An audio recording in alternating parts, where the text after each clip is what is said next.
Hi, నా పేరు నవీన్. మీరు చూస్తున్నారు మన కల్చర్ అనే ఛానల్ని. ఇవాళ టాపిక్ వచ్చేసి కర్ణుడికి తన బలహీనత గురించి తెలుసు.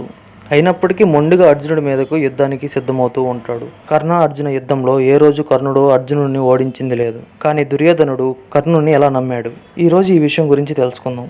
కర్ణుడిని అభిమానించే అనేక మందికి కర్ణుడి గురించి పూర్తిగా వివరాలు తెలియకపోవడం దురదృష్టకరమని చెప్పవచ్చు. తెలియని కర్ణుడి గురించి కొన్ని వాస్తవాలను మీతో పంచుకుంటాను.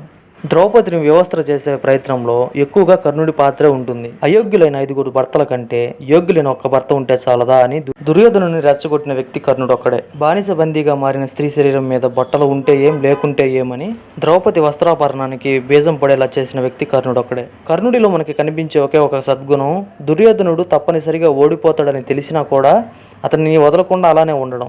ఇక కర్ణుడి వీరత్వం గురించి మనం మాట్లాడుకుంటే అనేక సార్లు యుద్ధం నుండి పారిపోయిన వాళ్ళలో మొదటి వ్యక్తి కర్ణుడు ఒక్కడే ఉంటాడు. శేషయాత్రప్పుడు చిత్రరథుడు అనే గాంధర్వుడు కౌరవులపై దాడి చేసినప్పుడు మొదటిసారి పారిపోయిన వ్యక్తి కర్ణుడు ఒక్కడే. తనను నమ్ముకొని ఉన్న దుర్యోధనుని పట్ల అతను నిజమైన ప్రేమ కలిగి ఉన్నట్లయితే అర్జునుడిని తప్ప వేరే ఒకరిని చంపనని కుంతీమాతకి వాగ్దానం చేసేవాడు కాదు.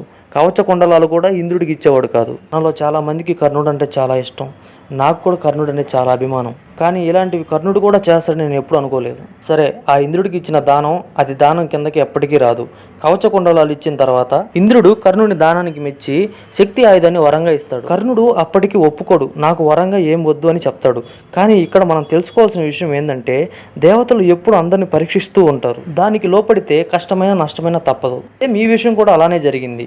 ఇంద్రుడి వరం కర్ణుడి దానం ఎక్స్చేంజ్ కింద మారిపోయింది. కర్ణుడి దానం గురించి చాలా కథలు అభిమానంతో చెప్పినవే.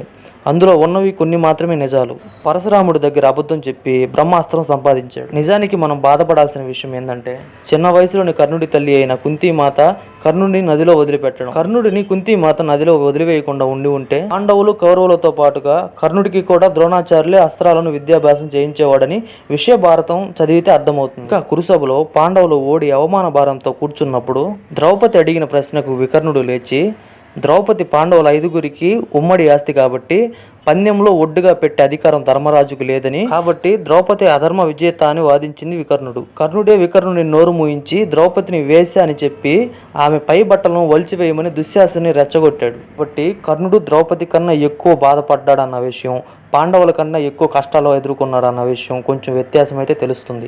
ఒక వ్యక్తిని చెడుతనం కంటే మంచితనాన్ని అభిమానిస్తే ఆ వ్యక్తి ఎప్పుడు ఉన్నతంగానే ఉంటాడు. మానవత్వం వల్ల అప్పుడప్పుడు చెడ్డ వాళ్ళని కూడా మనం అభినందిస్తూ ఉంటాం.